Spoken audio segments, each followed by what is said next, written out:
Lalu yang menjadi pertanyaan, ketika suami di penjara, ditahan, lalu kelima orang anak bersama ibu dan ibu menjadi single parent pastinya. Lalu kehidupan selanjutnya seperti apa dan bagaimana ibu? Untuk memperjuangkan dan mempertahankan kehidupan pasti ya, karena kan kita tidak berhenti sampai di sini, tapi kehidupan terus berlanjut. Nah itu apa yang ibu lakukan? Yang menolong saya adalah firman Tuhan. Dan di dalam firman Tuhan itulah juga saya belajar apa sih reaksinya Ibu Maria saat dia mengalami banyak ketakutan, banyak ketidakpastian akan masa depan, banyak cemoohan orang, baik terhadap keluarganya, terutama terhadap putranya. Sesudah tanggal 29 itu, malam saya tidur, saya sempat nih berdoa. Boleh nggak Tuhan, saya mau minta satu aja. Bolehkah kalau saya nggak usah bangun besok pagi?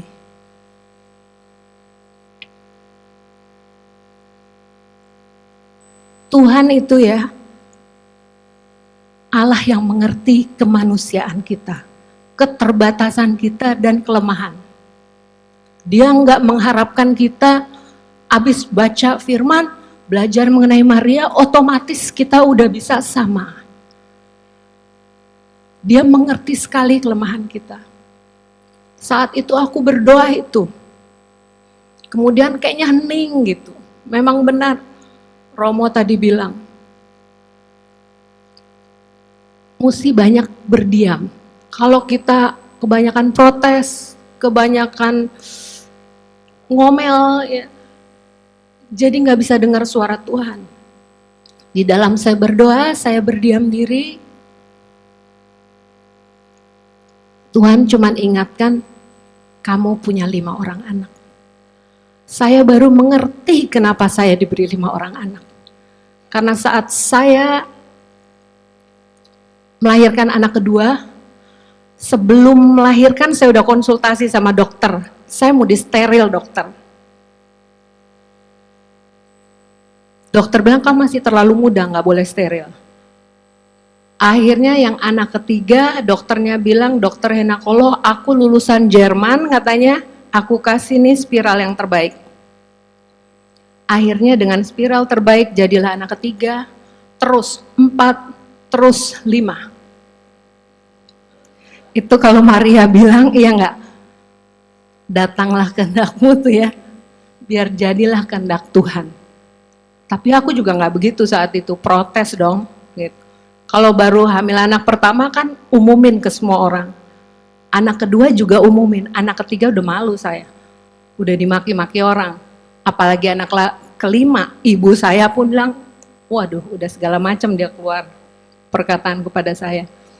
Tapi pada waktu saya di dalam keputusasaan malam hari, Tuhan bilang, ingat kamu punya 5 orang anak. Rupanya semakin banyak anak, semakin besar kemauan untuk meneruskan hidup. Jadi, putus asa ada.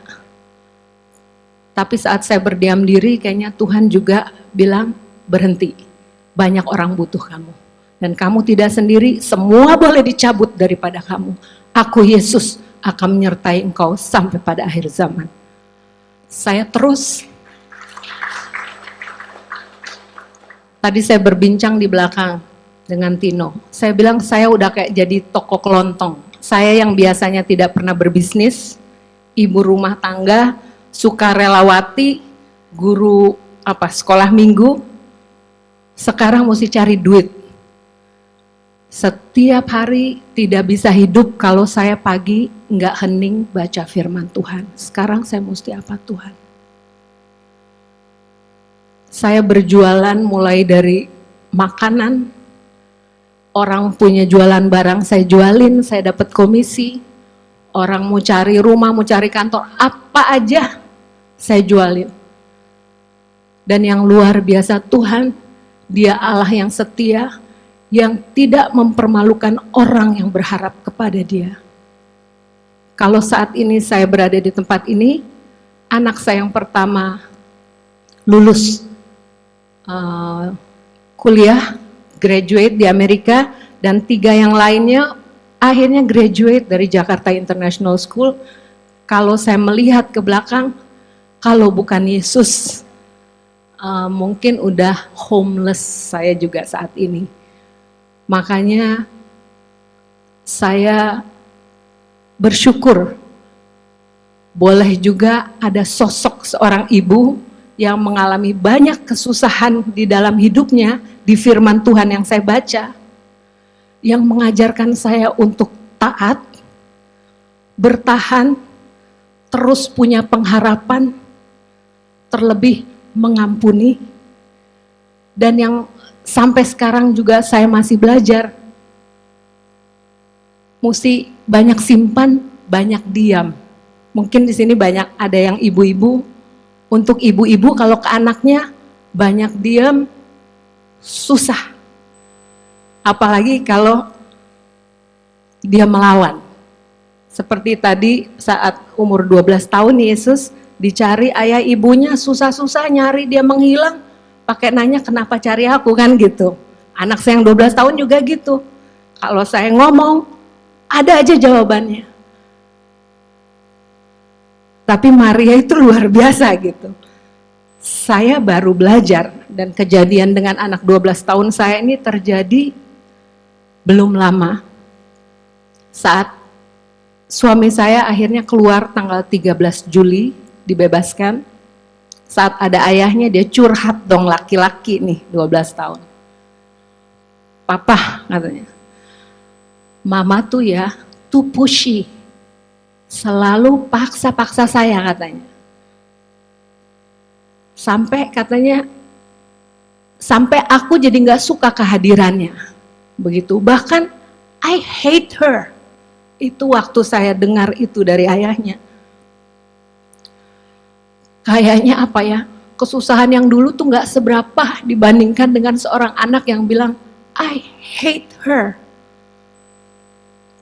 Itu benar-benar saya diuji, saya bilang, Tuhan, tanggal nanti nih saya mau berbicara bagaimana saya mesti menyimpan banyak perkara di dalam hati saya sebagai Ibu Maria. Ini anak saya udah cari huru hara. 12 tahun pula cari huru hara. Waktu suami saya lapor, saya langsung ke kamarnya dong ya. Itu mau menyimpan susah tuh. Oh, puji Tuhan, tidur untung anaknya. Rasanya nih, mau aku bangunin nih gitu kan. The lion's going to roar gitu. Habis itu malam itu saya nangis sepanjang malam. Udah di benak saya udah punya rencana, mulai besok saya serahkan tugas sebagai ibu kepada suami saya. Aku udah capek gitu kan, udah ngeluh mulai. Malam saya doa itu ya, Tuhan ingatkan, Maria aja sebagai ibu, dia sangat rendah hati, dia selalu bilang sama orang, lakukan apa yang dia katakan. Lakukan apa yang putranya Yesus katakan. Saat nangis, Tuhan bilang, yang aku mau katakan adalah, kamu besok minta ampun kepada anakmu itu. Pasti dia mengalami banyak sakit hati. Dan hanya Yesus yang tahu kesusahan anak 12 tahun yang dari umur 7 tahun tanpa ayah, dipegang dengan ibu yang harus morat-marit bekerja tanpa kehadiran yang penuh seperti Romo katakan. Masih aja habis dengar suara itu masih aja, wah gengsi dong ya enggak. Otoritas saya sebagai ibu besok-besok saya disiplin, dia nggak mau denger lagi kan. Tapi itu lagi kembali, saya mesti minta maaf. Keesokannya, sebelum saya ke pesta, saya udah siap nih mau pergi ke pesta. Tuhan ingatkan, mumpung anak kamu nih masih bangun. Mampir bentar ke kamarnya, minta maaf. Di situ baru saya bilang, iya ya Tuhan, saya nih mau bicara, saya mesti mencontoh Bunda Maria. Kalau ini saya nggak lewat ujian, saya minta batal aja. Gitu, karena kejadiannya belum lama. Tuhan bilang kamu mesti menang. Akhirnya saya masuk. Oh, dia udah tegang dong mukanya. Terus saya bilang, Daniel, kemarin waktu kamu pergi sama papa, kamu rupanya bilang ke papa ya, kalau selama ini I've been treating you bad.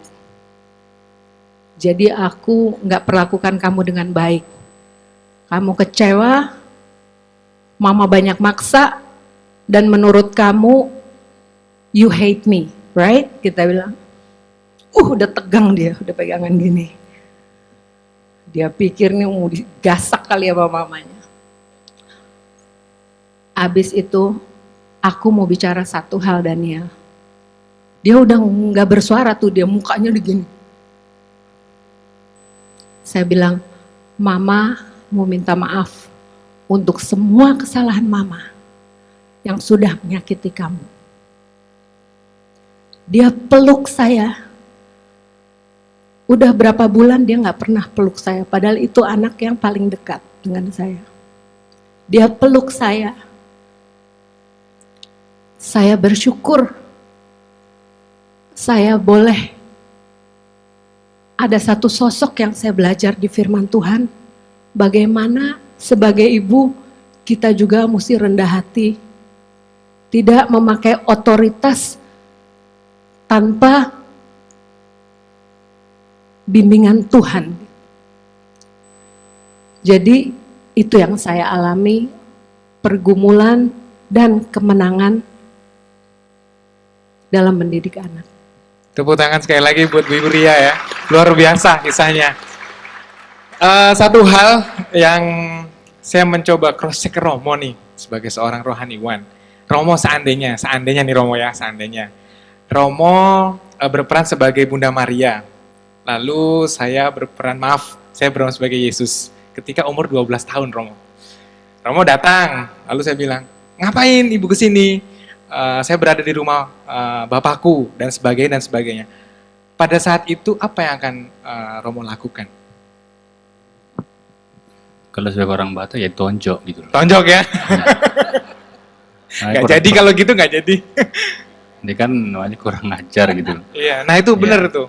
Itu memang itu cara spontan secara manusiawi kita juga barangkali ya berhak juga untuk tersinggung, berhak juga untuk marah. Tapi kalau dalam model yang dikatakan dalam Injil memang mungkin karena kematangan rohani dari Maria, jadi ya apapun yang dikatakan oleh anaknya, ya karena dia punya hati seorang ibu yang sebagai hasil kekayaan rohani dan meditasinya, ya bisa menerima karena juga memahami juga anaknya. Memahami dalam arti bahwa Maria mengenal Yesus bukan hanya sebagai sosok manusiawi, dia tahu dari mana datangnya. Dan saya kira juga ini pengetahuan mendalam tentang anak akan banyak membantu para ibu untuk bisa memahami dengan hati. Jadi seperti tadi yang diceritakan oleh Ibu Ria, ya tidak semua ibu akan mampu untuk minta maaf pada anaknya. Karena kalau kita menggunakan misalnya hak kita dan kota kita sebagai manusia, biasanya kan kalau kita disakiti orang, kita juga mau menyakiti orang lain. Tapi karena dalam spiritualitas Kristen kita sudah diminta untuk memaafkan dulu, lebih memaafkan, dan itulah sebuah katakanlah quality yang memang perlu dimiliki oleh kita terutama para ibu. Karena dalam Maria juga dalam tradisi kita digelar sebagai Mater Dolorosa, ibu yang berduka. Dan saya kira juga ibu yang benar adalah ibu yang berduka, ibu yang prihatin, ibu yang concern. Kalau Ibu Ria tadi dengan segala pengalaman hidupnya memang berduka, disakiti anaknya lagi, tapi kemudian bisa memberikan sebuah tanggapan yang katakanlah seperti Maria memaafkan, minta maaf padanya, tapi kemudian terdapat sebuah hasil bahwa mereka menjadi dekat kembali, itu hasil sebuah permenungan. Dan saya kira memang ini perlu dipikirkan kembali oleh para ibu, untuk apa sebetulnya mereka hidup dalam rumah tangga. Menjadi bos kah? Ibu yang melahirkan kah? Atau menjadi ibu yang punya hati yang menyerap dan memahami, dan tentu ibu yang hadir. Oke, terima kasih Romo.